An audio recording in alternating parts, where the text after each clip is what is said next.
Invitarlos a que inclinemos los rostros y oremos por esta palabra.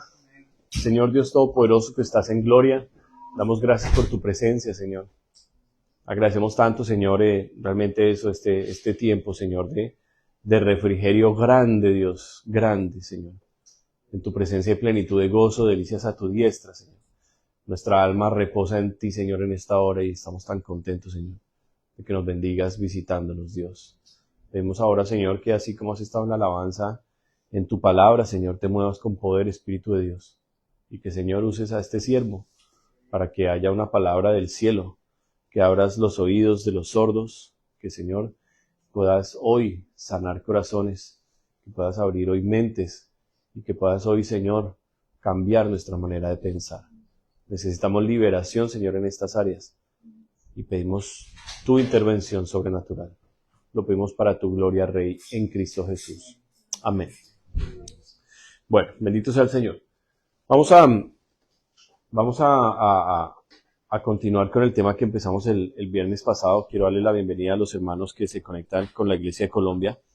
Hubo un malentendido con la hora. Yo la verdad me confundí con la hora de Colombia y el viernes pasado transmitimos como una hora después del servicio allá, por lo cual muchos se perdieron la enseñanza. Entonces, hoy ya estamos a tiempo, por eso hoy aquí en Canadá hicimos el servicio una hora antes. Por eso están aquí ustedes una hora antes. Quiero invitarlos a que vayamos a Primera de Juan, capítulo 2, por favor.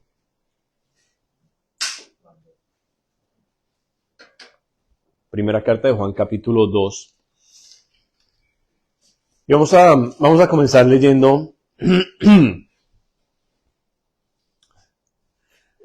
el versículo 14. Vamos a comenzar. Dice, a vosotros os he escrito, padres, porque habéis conocido al que es desde el principio. Os he escrito a vosotros jóvenes porque sois fuertes, y la palabra de Dios permanece en vosotros, y habéis vencido al maligno.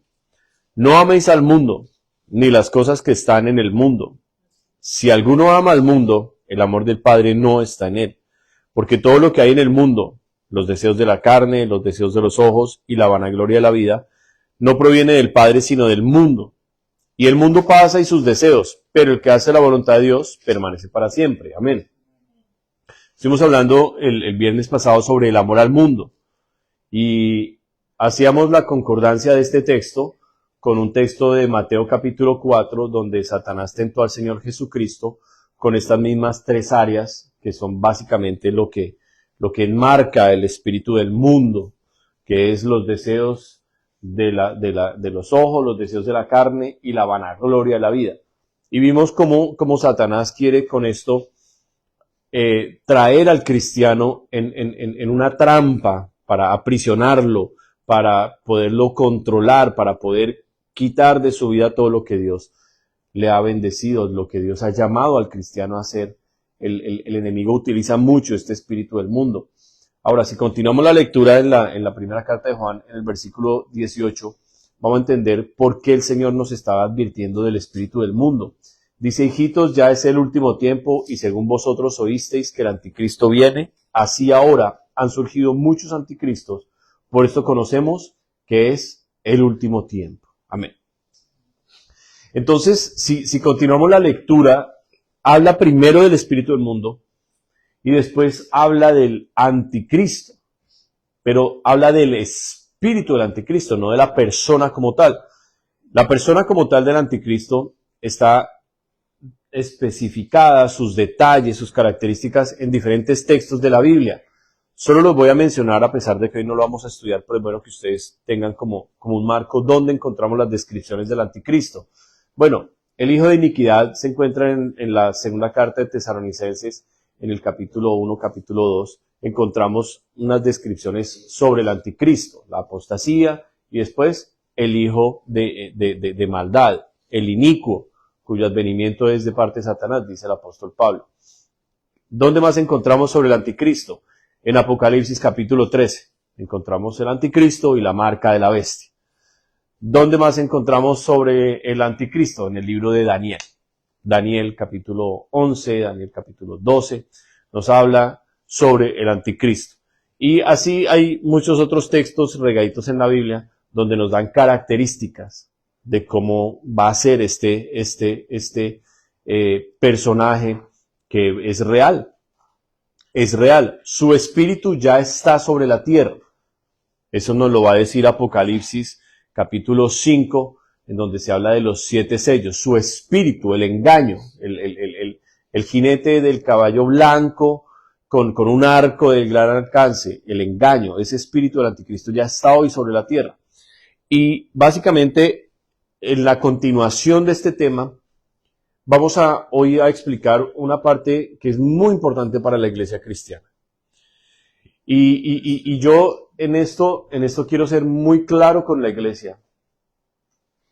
Gran parte del llamado de mi amado Jesús, la misión mi amado Jesús, que Dios le dio a su siervo, nuestro pastor Antonio, gran parte de la misión nuestra va a ser no solamente combatir el espíritu del mundo para nosotros no caer en el mundo como tal y continuar con un cristianismo vivo, con un cristianismo radical que realmente pueda confrontar el mal cristianismo de hoy, sino que gran parte de la misión de mi amado Jesús es nosotros poder combatir el error que hay hoy dentro de la iglesia cristiana. La doctrina que Dios nos ha dado en la iglesia de mi amado Jesús es una doctrina muy pura, muy limpia, muy cristocéntrica, muy centrada y aterrizada en la palabra. No lo que dice este o lo que dice el otro, sino qué dice la Biblia. En eso es en lo que realmente Dios ha cimentado muy fuerte la estructura que es esta casa espiritual llamada mi amado Jesús. Y hoy vamos a ver una parte que yo lo he podido ver de primera mano aquí en la iglesia norteamericana. Y hoy vamos a ver cuál es esa gran batalla a la cual nosotros estamos llamados, que ya no solamente es el espíritu del mundo, sino que vemos que el espíritu del mundo y después habla la palabra del anticristo, entonces como que nos está haciendo la Biblia una conexión, como que trabajan juntos.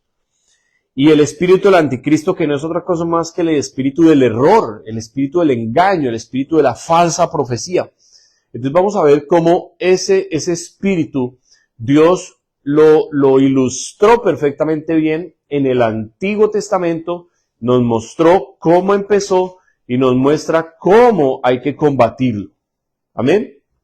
Pero no nos vamos a enfocar en el espíritu del anticristo, sino en el error como iglesia, en el engaño hacia el pueblo de Dios. Por eso este mensaje es muy importante, hermanos. Y no solamente que lo escuchen hoy, que lo repasen, que vayan a los textos bíblicos que hoy estaremos mirando, para que podamos comprender. Vamos a la palabra de Dios, vamos a comenzar en el primer libro de Reyes, en el capítulo 20, el primero de Reyes 20, perdóneme, 19. Vamos a comenzar con este texto, que lo hemos escuchado antes como en otro sentido, en el sentido de la depresión y de la persecución espiritual y de la guerra espiritual. Entonces, en el capítulo 19 del primer libro de Reyes, vemos como el profeta de fuego, el profeta Elías, sale corriendo a esconderse de la amenaza de Jezabel. Jezabel no movió ni un dedo. Jezabel no armó un ejército, ni levantó un conjuro, ni una oración. Jezabel no movió un dedo. Jezabel lo único que hizo fue proferir con su boca una amenaza.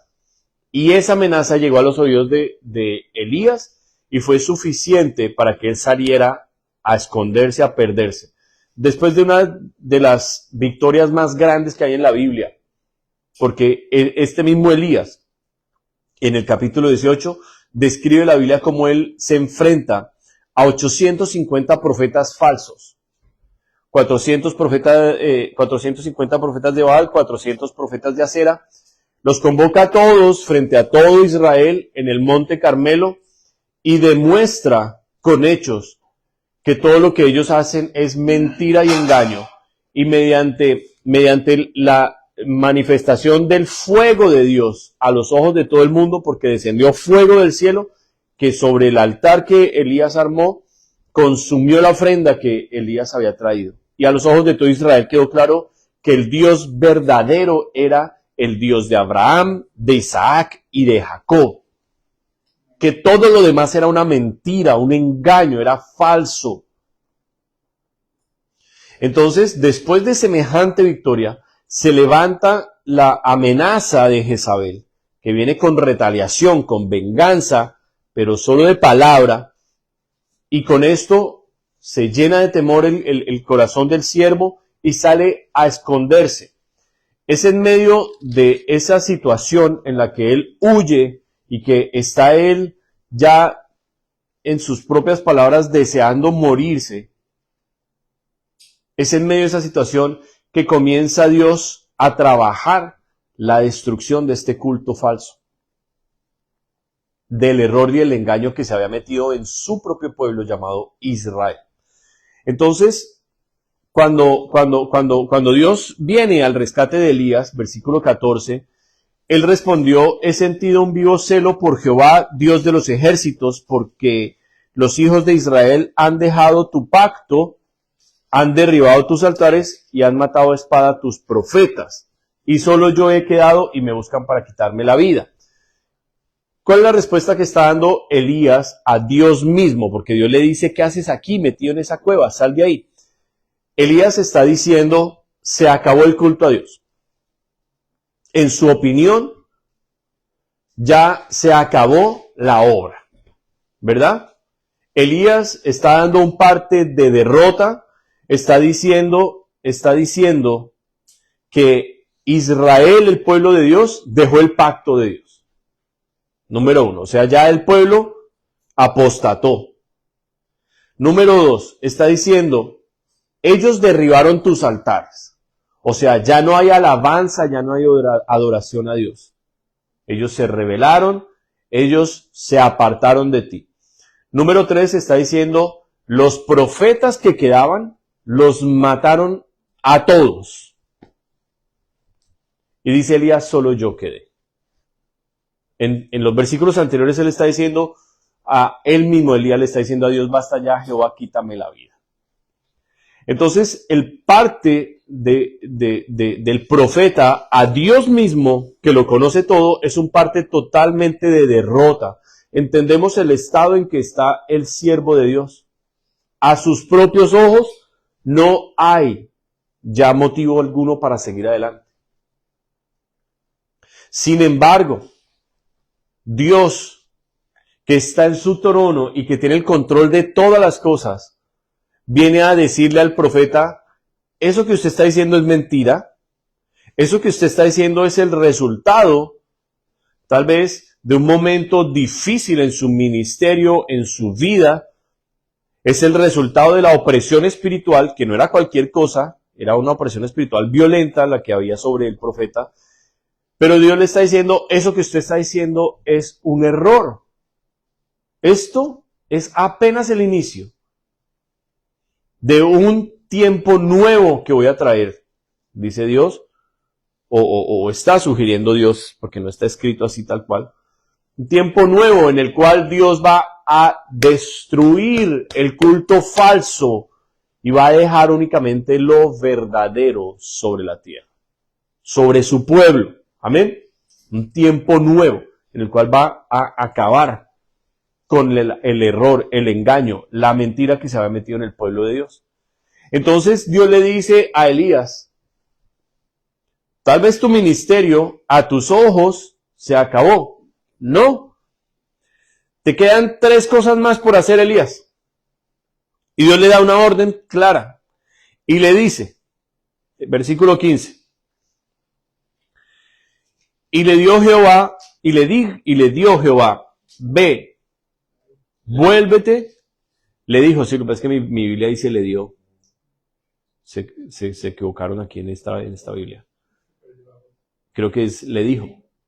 Sí, debe ser le dijo. No, aquí en mi Biblia dice le dio. ¿Alguien más tiene eso en su Biblia? Se la comieron, sí. En esta Biblia he encontrado varios errores de impresión. No son errores de la Biblia como tal, sino de impresión, para que podamos entender. Y le dijo Jehová, ve, vuélvete por tu camino, por el desierto de Damasco. O sea, Elías pensaba que ya lo de él había terminado todo. Dios le dice, no. Devuélvase, que todavía va a cumplir a lo que yo lo he mandado. Y le dice estos 3 encargos. Llegarás y ungirás a Hazael por rey de Siria. Entonces va a ungir al rey de Siria. O con eso, Siria no es del pueblo de Dios. El pueblo de Dios era Judá e Israel. Pero Dios le manda a ungir a un rey de otro país. Eso tiene su explicación. Hoy no tengo tiempo para explicárselo, pero lo estuve estudiando. Y es ese mismo rey que unge, que a Elías le da el encargo de ungirlo por rey de Siria. Es ese mismo rey el que se va a encargar de traer el juicio sobre el pueblo de Dios. Tremendo. O sea, el encargo de Dios era por algo preciso. Apenas estaba empezando un tiempo nuevo de Dios y Elías pensaba que era el fin.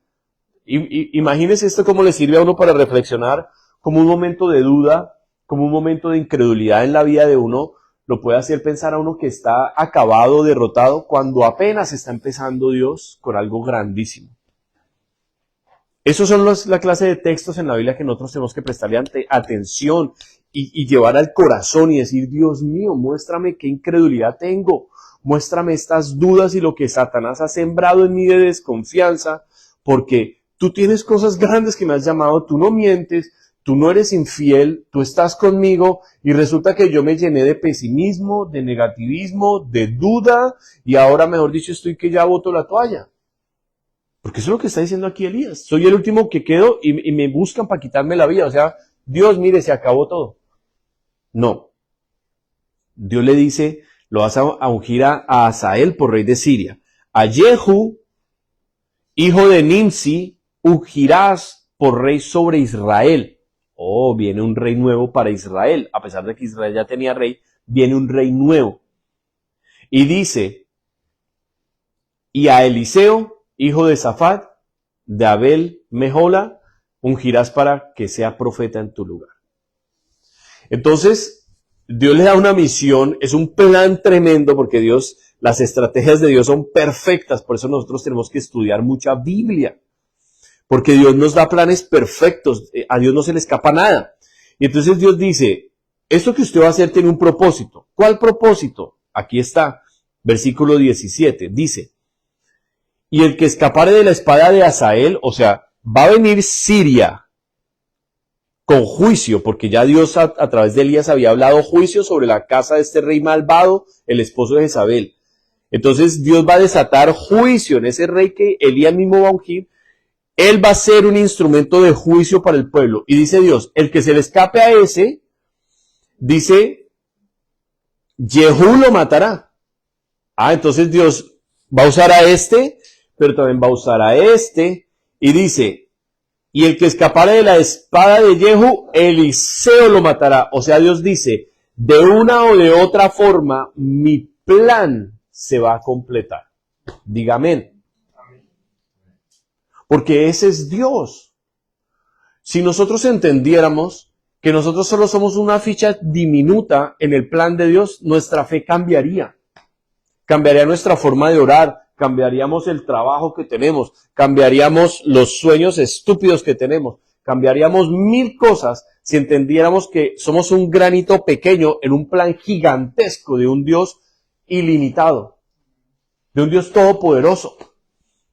La batalla real que nosotros tenemos como cristianos es con el primer espíritu del mundo que estuvimos hablando el viernes pasado, que Dios dice, quiero sacarle ese espíritu del mundo de la mente y del corazón, a ver si usted entiende que tengo este plan con usted. Amén. Esa es la primera parte de la batalla espiritual del cristiano.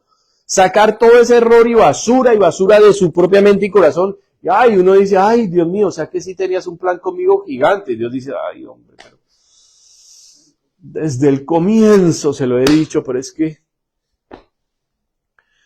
miren, les quiero decir algo. El carácter que nosotros tenemos muchísimas veces es el resultado de demonios que hay en nuestro corazón. Hay gente que es así como callada, hay gente que es así como tímida, y uno lo ve y es así, como que ay, y le da miedo, y ay, ese carácter la Biblia lo llama un carácter timorato. Timorato, o sea, así como que tímido, y como que ay, y no se mete con nadie. Ese carácter no es que la persona sea así tranquila, no. Ese carácter es el resultado de varios demonios. Le voy a decir cuáles demonios. Número 1, tiene un espíritu de incredulidad gigante. Lo que pasa es que la persona duda terriblemente de Dios, de las promesas, de todo, y por eso se escuda bajo ese carácter así, como que tímido y callado, y yo soy así tranquilo. Okay. Segundo, tiene un espíritu de rebeldía gigantesco. No solamente tiene un demonio de incredulidad, sino que tiene un demonio de rebeldía. Esas personas, por lo general, que son así, como que, ay, tranquilas, esas personas son las que, por lo general, muy poco o casi nada aportan en una iglesia. Muy poco o casi nada. Cuando usted viene a ver, son personas que uno dice, ay, tan tranquilo, o tan tranquila, porque se dan hombres y mujeres, y no se mete con nadie, y mire esto, y cuando usted viene a ver, esa persona, en medio de que se levanta una crítica al pastor, o todo lo típico que hace el diablo siempre en contra del pastor, esa es de las primeras personas que se alían, de las primeras personas que son arrastradas a participar en ese tipo de cosas, de levantamientos en contra del siervo. Entonces tiene incredulidad, tiene rebeldía, pero tiene un poco más de cosas guardadas en su corazón, resentimientos, amor por el mundo, una cantidad de cosas terribles tiene escondidas detrás de ese silencio y detrás de esa pasividad y de esa quietud. Ese carácter no es de Dios. Usted ve, si usted hiciera un estudio de las 3 personas que Dios está llamando aquí, ese Asael, Jehu, mire qué clase de hombre fue ese Jehu. Y fue un instrumento de Dios. Ahorita vamos a leer un poquito de él, para que usted entienda. Dios quiere primero en la vida nuestra que nosotros saquemos todo lo que es el mundo. La mentira, la hipocresía, la fachada, el juzgar las cosas por los ojos. No juzgue las cosas por los ojos, no juzgue las personas por los ojos. Ay, que es que se ve buena gente, que es que se ve tranquilo, que es que se ve... No le crea a eso, porque Dios no ve eso. Eso muchas veces es una fachada, pero lo que hay adentro son un poco de cosas horribles que Dios ve. La mayoría de veces cuando Dios llega al punto en que le dice a la persona, quiero trabajar su corazón, le quiero empezar a sacar todo eso que tiene en el corazón, estas personas reaccionan requete mal. Requete mal. Eran personas que no amaban a Dios. Claro, pues si tiene incredulidad, pues ¿qué no tiene? No tiene fe. Y si no tiene fe, pues es imposible que agrade a Dios. Hebreos 11:6, ¿verdad?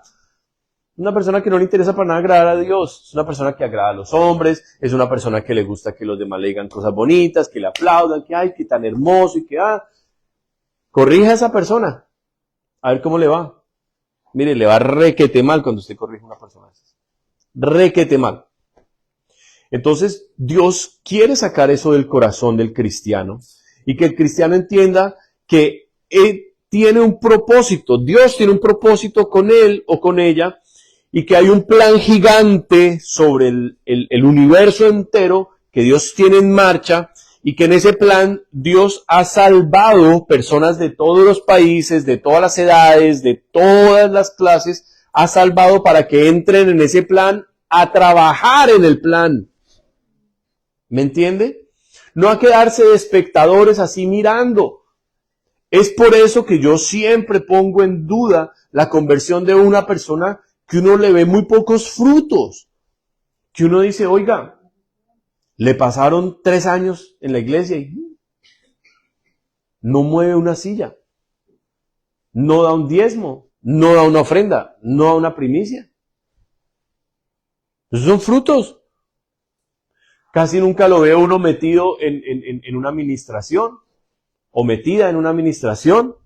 El pastor llama para orar por cosas y esa persona casi nunca pasa. O sea, pareciera que para la persona no es la palabra, no es la administración, no es nada.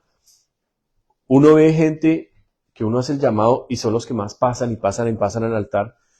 Puede que esas personas sean calladas, pero esas personas tienen una batalla y se humillan delante de Dios y dicen, yo necesito la oración del pastor.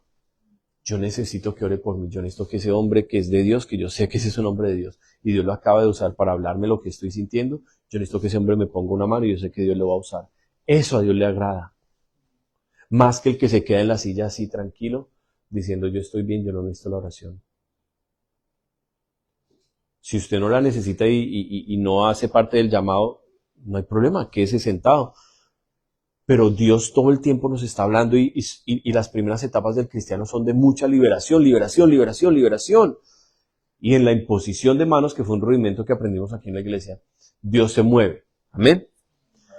Entonces, para que sigamos adelante con el proceso, ya se dio usted cuenta que Dios tenía un plan mayor. Dentro de ese plan, Elías tenía una parte fundamental, pero Elías no le alcanzó la cuerda. Elías llegó hasta un punto y Dios dijo, ok, Elías, no lo voy a terminar mal, no va a terminar mal conmigo, pero me va a hacer estas 3 últimas cosas. Estos 3 últimos encargos me los tiene que hacer para que el plan pueda continuar.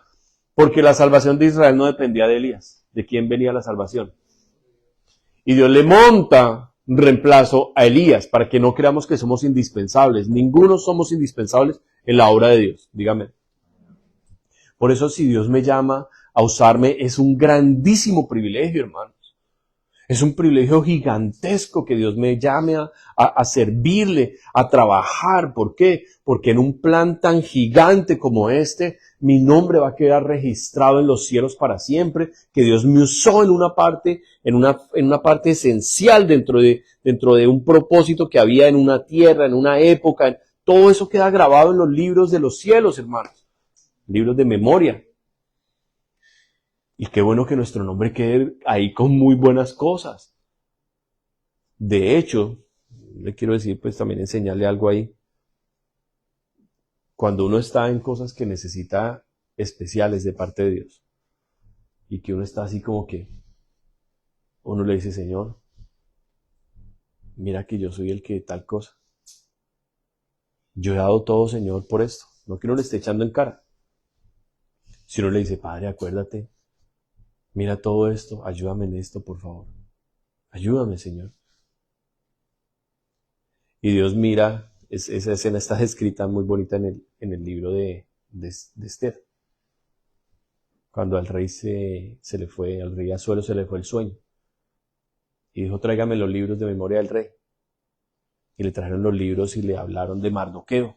Mardoqueo estaba a punto de ser colgado. Ya habían construido la horca para colgarlo. Y Amán era el segundo en el reino, tenía el poder para ahorcarlo. Y así obra en esas formas misteriosas obra Dios. Pero es apenas una evidencia de cómo trabaja también Dios. Señor, recuerda esto, Dios mío. Mira esto, Y hay personas que quedan grabadas en el corazón de Dios por actos tremendos que hicieron en momentos fundamentales. Y Dios dice, esa persona la llevo en la buena. Esa persona la llevo en la buena porque en un momento así de mal de mi siervo, fue esa persona la que apareció y le ayudó en esto. Esa persona la llevo en la buena. Así es Dios. Y así funcionan las cosas espirituales. Por eso nosotros tenemos que aprender a hacernos útiles para Dios. Útiles, no inútiles. Nosotros tenemos que aprender a que lo que escuchamos en la Biblia, lo que escuchamos en la iglesia, lo que escuchamos en las enseñanzas, lo pongamos rápido por obra, porque a eso Dios le llama fe, obras de fe. Ponemos por obra las cosas que aprendemos. El Señor dice, sean hacedores de la palabra y no solamente oidores, porque van a caer en el engaño. ¿Y de qué estamos hoy hablando también? del engaño. Entonces, parte del engaño y del error de la iglesia cristiana hoy es creer que por venir a la iglesia a escuchar la palabra de Dios o escucharla únicamente, ya con solo eso van a estar bien delante de Dios. Dios dice, no. Yo quiero que usted escuche, pero que escuche con el corazón. ¿Para qué? Para que obedezca. Para que haga caso. Para que cambie su manera de pensar. Para que cambie su manera de orar. Empiece a orar diferente. Empiece a pedirme lo espiritual. Yo me encargo de lo material, pero pídame lo espiritual. Céntrese en su corazón, en su carácter. No me mire tanto a la esposa, no me mire tanto al esposo, no me mire tanto a este o al otro. Concéntrese en su corazón, cómo está conmigo. Entonces, cuando la persona entra en esa dimensión con Dios, el espíritu del mundo se va muriendo, se va muriendo, se va muriendo, se va muriendo. Y cuando usted menos se viene a dar cuenta, la carne está controlada. Pecados de la carne. Yo no se los he enseñado, pero no sé si lo tengan ustedes. Claro, un pecado de la carne es la fornicación. Pecados de los ojos. Mirar con codicia. Pecados de la mente. La codicia. Pecados de la boca. La mentira. La maldición. La queja. El chisme. La disensión. El sembrar discordia. Entonces hay diferentes clases de pecados y de diferentes áreas de nuestro cuerpo, ¿verdad? Pero todos los pecados brotan del corazón, dijo Jesús. De ahí es de donde salen. En el corazón es donde nacen todos los pecados. Por eso nosotros tenemos que trabajar en nuestro corazón arduamente. Arduamente. Ahora, si yo llego ya al punto en que entiendo, oiga, Dios cogió a este hombre y lo rodeó con 3 instrumentos de poder para que la obra siguiera adelante, ¿no será que Dios también nos quiere dar un mensaje a nosotros? Decir, el pastor tiene una obra, un propósito que hacer, un trabajo que hacer, pero el pastor Dios lo va a rodear con gente que va a venir a apoyarlo para que ese propósito se cumpla. No escuché ni un amén. Ahí es donde usted debe entender que usted entra en el plan de Dios. Que usted no vino aquí a esta iglesia a quedarse sentado en una banca. No vino a quedarse sentado en una banca. Yo no le digo que se vaya conmigo a los lugares donde yo me meto, porque son lugares peligrosos. Yo por eso les dejé el mensaje esta semana. Esa muchachita que encontraron, 16 o 17 años. Ay, entonces fue otra. Es que hay 2 muertas. Es que hay 2 mujeres muertas. Sí, es que son 2 mujeres muertas las que hay. Lo que es que las noticias, yo en eso también les quiero decir algo, no todas las cosas que pasan las están reportando los noticieros, no todas las cosas. Porque a una peladita de 16 o 17 años, no se tiene claro cuánto era, pero era 16 o 17 embarazada, también la mataron. No se tiene claro si fue una sobredosis o si fue un homicidio, pero es posible que por la sobredosis también cogieron y botaron su cuerpo. ¿Ok? La otra que están hablando, que es la del container supuestamente, es un homicidio, ¿verdad? A lo que iba el comentario era a esa que botaron en el container, ese container queda a 2 calles de la casa de Cameron, de la casa de David, donde nosotros hemos ido a trabajar y todo, una de las casas del programa, a 2 calles de ahí, y a 3 calles de Harvest House, donde yo voy a predicar también. ¿Qué les trato de decir con eso? Que esa zona donde yo me muevo es la zona más peligrosa que hay aquí en Moncton. Y yo estoy familiarizado con eso porque obviamente allá es donde está policía, bomberos, ambulancias, todo el tiempo, porque es el centro del expendio de la droga, es el centro donde obviamente hay todas las cosas terribles que pasan. Yo no estoy diciendo que usted se meta conmigo allá, a mí Dios me llamó ahí, y no es por capricho, Dios me llamó ahí, y Dios me está usando ahí, y gloria a Dios por eso. De hecho, le he dicho a hermanos que han querido meterse, no vaya conmigo, porque no están preparados espiritualmente para lo que ahí hay. Y les he dicho no, pero la iglesia sí puede apoyarme. Apóyenme en oración. Apóyenme en oración. Sí, claro. Ustedes pueden apoyarme en oración. Ustedes pueden orar por su pastor. Ustedes pueden darle una ofrenda a su pastor también. No pueden darle una ofrenda al pastor, decir, pastor, mire, aquí está para el combustible. Pastor, mire, aquí está para que después de eso usted se tome un café. Ustedes ven que el pastor vive en una casa bonita, que tiene un carro bonito, pero eso no le debe quitar a usted que usted le dé una ofrenda a su pastor, porque cuando usted le ofrenda a Dios, bendiciendo al siervo de Dios, es bendición para usted. Aprenda eso. Aprenda eso. Son principios espirituales. Son principios espirituales. Hay un hermano aquí en la congregación que fue operado, no va a trabajar en 2 meses. Hay que ir a visitar a ese hermano y ojalá hay que ir a visitarlo con una ofrenda. No que usted toda la plata que le llegue dice, ay, voy a mandar a mi país y a esto y esto. Gálatas capítulo 6 dice que si va a hacer bien, comience por la casa de Dios, por la obra, por la iglesia donde usted está. A ese hermano que está recién operado y todo, visítelo y llévele una gift card, llévele un mercadito, llévele una tarjeta para la gasolina.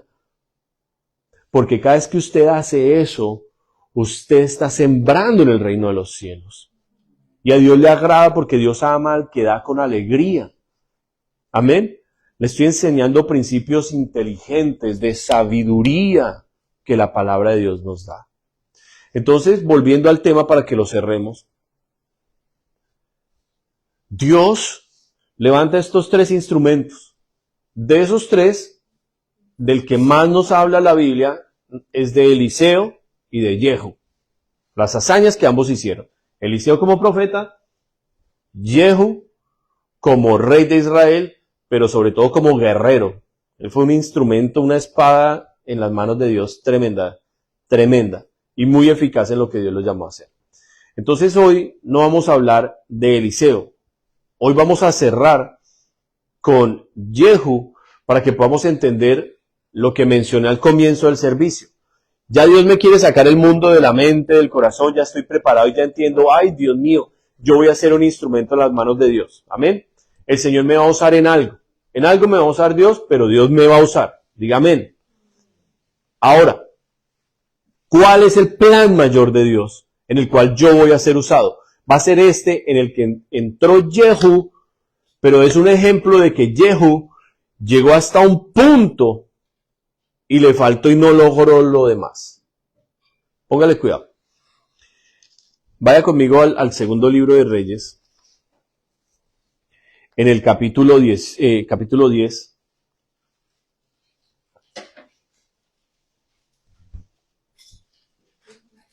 En el versículo 16, aquí está hablando Jehu. Y le dijo, ven conmigo y verás mi celo por Jehová. Lo pusieron pues en su carro. Y luego que Jehu hubo llegado a Samaria, mató a todos los que habían quedado de Acab en Samaria. ¿Cuál era la misión de Jehu? Acabar con la casa de Acab, acabar con Jezabel y acabar con el culto a Baal y a Acera. ¿Y el hombre estaba lleno de qué? De celo por Dios. ¿Eso es bueno o es malo? Es buenísimo. Es buenísimo. Sin embargo, aprendamos de este hombre. Y dice que luego que Jehu hubo llegado a Samaria, mató a todos los que habían quedado de Acab en Samaria, hasta exterminarlos, conforme a la palabra de Jehová que había hablado por Elías. Entonces fue un instrumento eficaz en las manos de Dios. Dice el versículo 18, después reunió Jehu a todo el pueblo y les dijo, Acab sirvió poco a Baal, mas Jehu lo servirá mucho. Llamadme pues luego a todos los profetas de Baal, a todos sus siervos y a todos sus sacerdotes, que no falte uno, porque tengo un gran sacrificio para Baal. Ese es el engaño, no esa es la mentira que le está haciendo. Tengo un gran sacrificio para Baal, cualquiera que faltare no vivirá. Esto hacía Jehu con astucia, para exterminar a los que honraban a Baal. Y dijo Jehu, santificad un día solemne a Baal, y ellos convocaron. Y envió Jehu por todo Israel, y vinieron todos los siervos de Baal, de tal manera que no hubo ninguno que no viniese. y entraron en el templo de Baal, y el templo de Baal se llenó de extremo a extremo. Mejor dicho, qué parrandón había allí. Entonces dijo al que tenía el cargo de las vestiduras: saca vestiduras para todos los siervos de Baal. Y él les sacó las vestiduras. Y entró Jehu con Jonadab, hijo de Recab, en el templo de Baal, y dijo a los siervos de Baal: mirad y ved que no haya aquí entre vosotros alguno de los siervos de Jehová, sino solo los siervos de Baal. Y cuando ellos entraron para hacer sacrificios y holocaustos, Jehu puso fuera a 80 hombres y les dijo: cualquiera que dejare vivo a alguno de aquellos hombres que yo he puesto en vuestras manos, su vida sea por la del otro. Y después que acabaron ellos de hacer el holocausto, Jehu dijo a los de su guardia y a los capitanes: entrad y matadlos, que no escape ninguno. Y los mataron a espada y los dejaron tendidos, los de la guardia y los capitanes. Y fueron hasta el lugar santo del templo de Baal, y sacaron las estatuas del templo de Baal y las quemaron. Y quebraron la estatua de Baal y derribaron el templo de Baal y lo convirtieron en letrinas hasta hoy. Lea conmigo el versículo 28. Así exterminó Jehu a Baal de Israel. Amén. Gloria a Dios. ¿Terminó la visión de Jehu? No terminó ahí. Él fue eficiente matando a toda la casa de Acab, el rey malvado, y a Jezabel misma, ¿verdad? Súper eficiente. ¿Qué pasó con el culto a Baal que le habían encargado de acabar? Lo acabó completamente. Lo desterró. Pero resulta que al hombre le vino bendición por eso que hizo. Es donde yo quiero que usted aprenda a conocer el carácter de Dios. Esto que yo le voy a enseñar, se lo aseguro que en muchísimas iglesias no lo enseñan. ¿Sabe por qué? Porque no conocen el carácter de Dios. Saben la letra, saben la teología, pero no conocen a Dios. Y eso es a lo que nos llamó Dios a nosotros como iglesia, como misión, a enseñar el corazón de Dios. Porque si hay algo en nuestra vida que tenemos que conquistar, es el corazón de Dios. Asegúrese que usted vive para conquistar el corazón de Dios. Y eso le va a garantizar a usted el éxito en su caminar en esta tierra. Conozca a su Dios, ámelo, sírvale y conquístelo. Amén. Conquiste el corazón de su Dios. Entonces resulta que acá hasta aquí pudiéramos aplaudir a Jehu y decir: wow, qué hombre tan tremendo, ese Jehu es terrible, uy, acabó con todo Acab, acabó con Jezabel que había amenazado. Imagínense cómo será de bravo Jehu, que Elías le tenía miedo a Jezabel y acabó con Jezabel, con Acab, acabó con todos este tipo, con todos los sacerdotes de Baal. ¿Le vino la bendición? Claro, él cumplió con Dios y le vino la bendición. Versículo 30. Y Jehová dijo a Jehu: por cuanto has hecho bien ejecutando lo recto delante de mis ojos, e hiciste a la casa de Acab conforme a todo lo que estaba en mi corazón, tus hijos se sentarán sobre el trono de Israel hasta la 4ª generación. Entonces cualquiera dijera: le vino la bendición de Dios, amén. Prosperó, llegó al éxito de su misión con Dios. Sin embargo, hay un gran problema. Y es en donde yo tengo mi queja con la iglesia cristiana hoy. Deje ahí un separador así como yo lo puse y vaya conmigo a Salmos capítulo 1.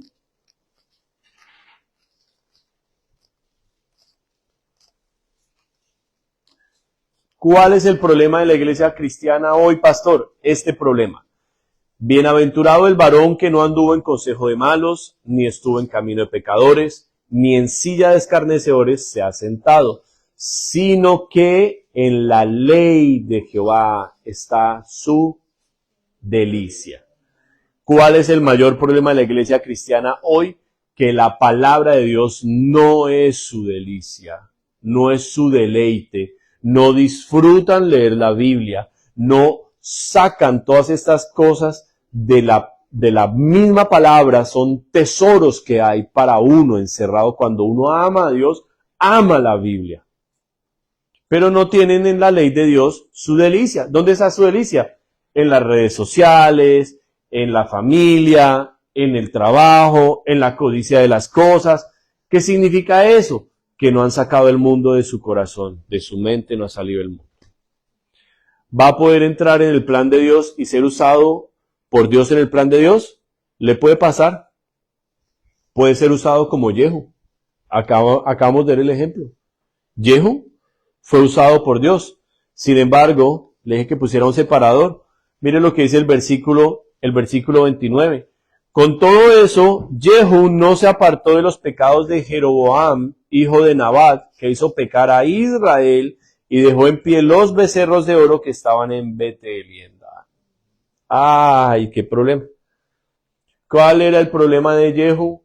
¿Cuál es el problema que nosotros hoy estamos llamados de parte de Dios a derribar en la iglesia cristiana de hoy? El altar que hay en Betel y en Dan. Son dos altares en los cuales están los dos becerros de oro que ese señor Jeroboam, que estuvimos hablando de la historia, levantó para decir: este es Jehová tu Dios que te sacó de Egipto. Le pone el nombre de Dios, le atribuye las cosas que hizo Dios, pero no es Dios. ¿A usted no le parece que hoy en la iglesia cristiana se habla mucho del amor de Dios, de la misericordia de Dios, de la gracia y la gracia, y que el enfoque de la iglesia cristiana hoy es centrado en eso, en la gracia? Sin ser mentira el amor de Dios no, para nada, es totalmente cierto. Dios es amor, Dios es misericordia, su misericordia es para siempre, pero ese es el centro de la iglesia hoy, y han convertido eso en que es un Dios tan bueno, que puedo hacer lo que sea en mi vida, igual ni me voy a perder, ni me va a ir mal, porque Él es tan bueno que no importa yo lo que haga. Y se llama la hipergracia, y es una desgracia. Y muchísimos siervos de Dios hoy están concentrados únicamente en eso. Y la iglesia cristiana, que no limpió su corazón del mundo, que no logró sacar el mundo de su corazón, pero entonces ahora viene un instrumento de estos llamado por Dios originalmente y lo sube al altar, pero no ha sacado el mundo del corazón y lo ponen en la alabanza. ¿Qué le va a ofrecer a Dios? Lo que hay en su corazón, el mundo. Y si ese siervo llamado por Dios, así como un Jehu, no se preocupó por sacar todas esas cosas de su corazón, sino que se encargó de las cosas bobas de la vida, cayó en los afanes, cayó en esto, pero igual Dios me está usando, igual Dios está conmigo, igual Dios me respalda, pero no trabaja en secreto en Él. Ese siervo se va a levantar. ¿Y a qué Dios va a adorar? Al de Betel y al de Dan, no el Dios verdadero de la Biblia. Y va a coger cualquier texto de esta palabra y en cualquier momento lo va a convertir y lo va a voltear a su favor, y va a voltear la Biblia y va a hacer que la Biblia quiera decir lo que él necesita que la Biblia diga para su propio convenio. Y tenemos el evangelio de la prosperidad, y tenemos la palabra positiva, y tenemos la alabanza que hay hoy. La mayoría de alabanza que hay hoy en YouTube circulando es alabanza comercial, alabanza por dinero, alabanza de artistas. Es la mayor cantidad de alabanza que hay en YouTube, que da dinero por los likes, por las vistas, da dinero, y lleno de artistas que se reproduce y se reproduce. En la Florida fui invitado a predicar hace como 10 años ya, y donde me invitaron a ministrar, lo primero que me preguntó la mujer era: ¿cuánto usted nos cobra por venir, pastor? Me dijo. Y le dije: yo no cobro un centavo. Yo no cobro un centavo. Yo voy a orar, y si Dios me quiere allá, yo voy. Si hay formas de que ustedes den el tiquete, gloria a Dios. Si no, si a mí Dios me manda allá, yo pago el tiquete. Pues yo no voy allá por la plata, yo voy allá a predicar la palabra de Dios. Así le dije a la mujer. Cuando llegué y ella me presentó al pastor y conocí otros pastores y todo, en una reunión ahí con los pastores, Dios en ese tiempo me usaba mucho en lo profético, y empecé a exhortar a los pastores. Y un pastor mayor, así, no digo el país de donde era, pero era así todo como chistoso y todo, empecé yo a hablar y el hombre empezó a cambiar así la cara y se empezó a poner así pálido. Y yo les decía, ¿qué estamos haciendo? Y que la iglesia cristiana aquí en Estados Unidos, una vergüenza, en donde se les da cualquier cosa y todo porque la gente está diezmando en la iglesia y todo. Ese man pálido se puso. Entonces, nosotros tenemos que preocuparnos, hermanos, de que le vamos a ser fieles en lo que Dios nos llamó a hacer. Y si tenemos que dar una palabra de corrección, pues hay que dar una palabra de corrección. Y si la persona se pone brava, pues que se ponga brava. Y si a uno le toca ir y darle una palabra de corrección, ya uno habla a nivel ya ministerial. No ustedes, a nivel ya uno ministerial, que Dios le da una palabra para un siervo. Uno va y le habla al siervo de parte de Dios y le dice, siervo, el Señor dice esto y esto y esto. Y allá esa persona con Dios. Pero nosotros no hemos venido a agradar a hombres. Nosotros no hemos venido a hacer nuestros sueños realidad. Al sueño americano, a las metas, a las cosas que tiene Dios. Y es que Dios quiere acabar este culto falso y este culto de error y de engaño en la iglesia moderna. Dios quiere limpiar los altares. Dios quiere que su pueblo reciba la leche espiritual no adulterada. No adulterada, la Biblia, la que le dice arrepiéntase, cambie, ore, ayune, santifíquese. No lo que escucharon mis hijos en esa iglesia donde le estábamos mandando al grupo de jóvenes, que les dice el pastorcito de jóvenes, les dice, tú te puedes hacer tatuajes, no hay problema, desde que no sea algo malo. Claro, me toca orar para ir a hablar con ese pelado. Uno no puede coger la palabra de Dios y jugar de esa manera. Está mal. Pero eso es lo que abunda y sobreabunda. Es una de las cosas que más Dios me está usando a mí en los programas de rehabilitación, porque a esos pelados allá les hablan el evangelio y les dan una fórmula así mágica de los 5 pasos y entonces ya están salvos. Y son pelados que todavía no son salvos. Muchos de ellos no lo son. Entonces, es lo que el Señor nos ha llamado a hacer. Termino con ese versículo 31. Mas Jehu no cuidó de andar en la ley de Jehová, Dios de Israel, con todo su corazón, ni se apartó de los pecados de Jeroboam, el que había hecho pecar a Israel. ¿Cuál fue ese pecado de Jeroboam? Que levantó un Dios falso con el nombre de Dios, del Dios de Israel, con las proezas, claro, fue el que nos sacó de Egipto, pero ¿cuál es Dios? Mire, estos dos becerros. Nosotros estamos llamados, de parte del Señor, a acabar con ese culto aquí en Norteamérica, hermanos. Y a donde el Señor nos lleve, a predicar la palabra de Dios, a combatir eso, a combatir el culto de la espumita, de las tinieblas, no, sino de las, del humo. Y como tuve que ver desafortunadamente una alabanza de una iglesia, de una gente que yo conocía, en medio de la alabanza sacaban balones inflables y la gente botándose que el balón inflable durante el... Sí, mi hermana. Sí, eso se ve acá. Usted no tiene idea de las cosas que nosotros hemos tenido que ver acá. Todo ese culto. Jehu fue muy eficaz hasta un punto, pero el hombre le faltó esto. No cuidó de guardar la palabra de Dios. ¿Y qué es lo que hoy el pueblo de Dios más está en deuda? En esto.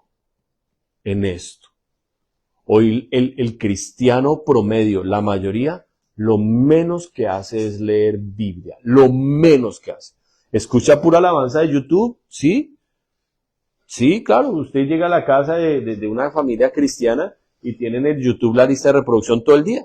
Y ahí está el YouTube, pero esto... Y ahí vemos el ejemplo. Ese hombre que fue llamado por Dios y todo eso, ahí terminó mal.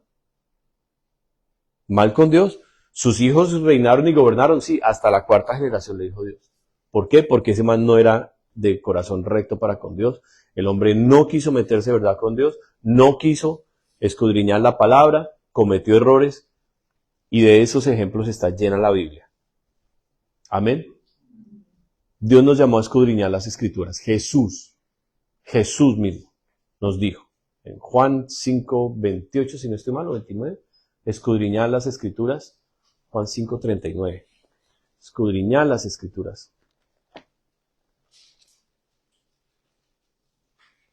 Porque a vosotros os parece que en ellas está la vida eterna y ellas son las que dan testimonio de mí. Quiero confirmar que lo dije bien. Juan 5:39, sí lo dije bien. Escudriñad las Escrituras porque a vosotros os parece que en ellas tenéis la vida eterna y ellas son las que dan testimonio de mí. Y la palabra escudriñar no significa leerla el viernes o leerla el domingo cuando usted viene a la iglesia.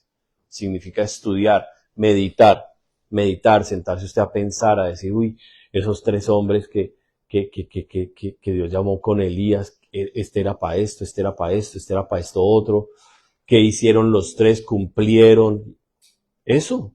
Y uno decir, uy, Dios mío, qué tal yo sea como este, que soy muy decidido para unas cosas y todo eso, pero casi no leo Biblia.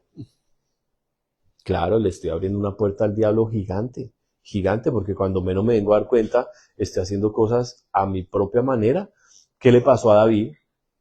David quería tener el control de todas las cosas, y en medio de que quería tener el control de todas las cosas y se las sabía, quiso mover el arca de Dios en sus fuerzas y a su manera. ¿Y qué hizo Dios? Le mató a uno de sus grandes amigos, llamado Usa. Cuando va ahí en el carro con los bueyes y se va a caer el arca, el hombre le pone la mano y cae muerto. ¿Y qué pasó con David? Allá salió triste y todo diciendo, no, Dios es terrible. ¿Fue culpa de Dios? No, fue culpa de... ¿Qué le faltó a David? ¿En dónde estaban esos pasos? Salomón, ¿por qué se desgració la vida de Salomón? Porque no leyó ¿qué? Que Dios le había dicho, no regresen por Egipto, no negocien allá, no vayan por caballos, no acumule oro, no acumule plata, no tenga muchas mujeres. ¿Eso estaba escrito dónde?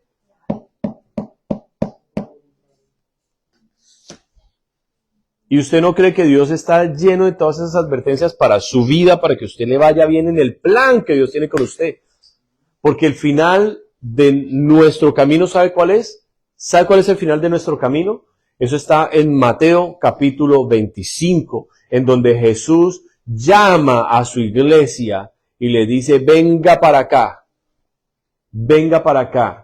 los talentos que le di.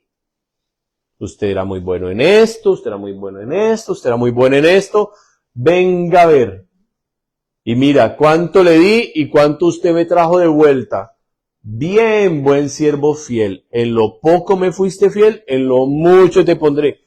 Ese es el final de nuestro camino cristiano, ese es. No es que tanto yo acumulé aquí en la tierra, cuánto viajé, cuánto conocí, las islas griegas, las Malvinas, No, hermanos. Eso es mucho del mundo. Eso es mucho del mundo. Ese espíritu de turismo es del mundo, hermano. Y usted tiene que renunciar a ese espíritu porque no es de Dios, es del mundo, hermano. No hay nada de malo en pasear, pero usted no puede estar sueñe y sueñe y sueñe con esas cosas que son del mundo. Sueñe con que Dios lo va a usar para salvar un alma. Sueñe con que Dios le va a dar a usted hijos espirituales. Sueñe con que usted va a decir, ay, yo le prediqué a unas personas en Australia y me los gané para Cristo. Le prediqué a estas personas en Estados Unidos, me los gané para Cristo. En tal país le prediqué, imagínese que usted tenga hijos espirituales en 4, 5, 10 países. Usted dice, uy, Dios mío, sueñe con lo grande. No sueñe con lo de aquí de la tierra, que es del mundo, y eso termina destruyendo y matando al cristiano, al Hijo de Dios, que fue llamado por Dios para dar fruto y hacer parte de este plan tan gigante que tiene el Señor. Y esa es, mi amado Jesús, la misión. La misión. Creo que por eso el Señor me dio esta palabra hoy viernes, que lo estamos transmitiendo a Colombia, y que confío en Dios que allá lo puedan ver la mayoría de la iglesia, porque yo me veo en las enseñanzas de la iglesia. Yo no sé cuántos hermanos hay en Bogotá, no sé cuántos hay en Neiva, pero las enseñanzas casi siempre las ven 5 o 6 personas. Y yo digo, o sea, ¿cuántos hay en total en mi amado Jesús? ¿Solo 5 o 6? No sé qué pasa con los demás que no ven las enseñanzas. Yo no lo sé, no son mi responsabilidad, pero me da como tristeza. Porque palabra tan rica y abundante que trae el pastor Mauricio, cuando estaba el pastor Antonio, pues ni se diga. Y para 4, 5, 6 personas nomás, digo, qué tristeza. ¿Y todo el resto de gente dónde está? Todo el resto de gente dónde está, ¿verdad? Triste eso. Dios nos llamó a dar fruto. Fruto. Amén. Y el Señor quiere que multipliquemos lo que Él nos dio. Vamos a orar entonces. Si usted identifica que en su vida hay estas cosas del espíritu del mundo y todo, no se sienta aquí avergonzado, no se sienta, no. Siéntase bendecido, que Dios le enseñe estas cosas y ore. Dígale, Señor, no quiero esto en mi vida, no. Entra en mi corazón y límpialo completo. Dígaselo a Dios, pero dígaselo de corazón. Y si Dios empieza a limpiar, no se ponga bravo. Deje que el Señor le limpie, deje que el Señor le liberte. Y siga orando y orando hasta que usted sea libre completamente de estas cosas. Y entienda, y dígale, Padre, yo quiero entrar en ese plan y que me uses en ese plan grande que hay. La misión de mi amado Jesús tiene un llamado para un derramamiento del Espíritu Santo desde Alaska hasta la Patagonia, allá abajo la Patagonia en Argentina, en Chile, en esa zona. Imagínense cuánto Dios nos ha llamado a nosotros para usarnos en tantos lugares, hermanos, para que nos quedamos sentados en una silla. Yo no creo eso. Padre poderoso, queremos darte a ti la gloria y el honor, Dios, en el nombre de Jesús de Nazaret. Y quiero agradecerte, Señor, por tu palabra. Quiero agradecerte, Dios, por la Biblia, porque es algo que ha sido muy rica, Señor, en este ministerio. Nosotros hemos recibido realmente una herencia espiritual, una herencia espiritual de un amor por la palabra de Dios muy fuerte, de una sed y un hambre de Biblia grande. Obviamente lo tiene tu siervo Antonio, Señor, muy rico, y la revelación que le has dado a él, envidiable, Señor, maravillosa. Está en tu siervo Antonio, está en tu siervo Mauricio, la he visto también en tu siervo César, Señor. Está en mí, Señor, este deseo de más y más. Padre, yo te pido en el nombre de Jesús. A mí el diablo me estuvo atacando, Señor, con estos pensamientos de que por qué leo tanto la Biblia, por qué leo tanto las mismas historias una y otra y otra y otra vez. Padre, yo te pido en el nombre de Jesús de Nazaret que todo ese ataque, Señor, infernal que ha venido no solo sobre mí, sobre tu pueblo, para desanimar, para desmotivar, para desalentar, para dormir a tu pueblo y que no lean tu palabra, que eso se rompa hoy en el nombre de Jesús de Nazaret. Que tú desates un ejército angelical en esta hora, Señor, y con sus espadas comiencen a romper, Señor. Así como Jehu, Señor, vino y reunió a todo ese grupo malvado de profetas falsos, de sacerdotes falsos, la mentira, el error, lo destruyó completamente y derribó, Señor, los pilares de ese altar, que así se rompa este ataque sobre tu iglesia, de adormecimiento espiritual, de error, de mentira, de engaño, de autojustificación, de excusas, Señor, de amor y deseo del mundo, que le roba a uno el tiempo para ti, Señor. Que esto se rompa hoy en el nombre de Jesús de Nazaret. Y que, Señor, sea desatada una unción sobre las congregaciones de mi amado Jesús. Una unción tuya, Espíritu de Dios. Espíritu Santo, yo te pido una unción, Señor, especial.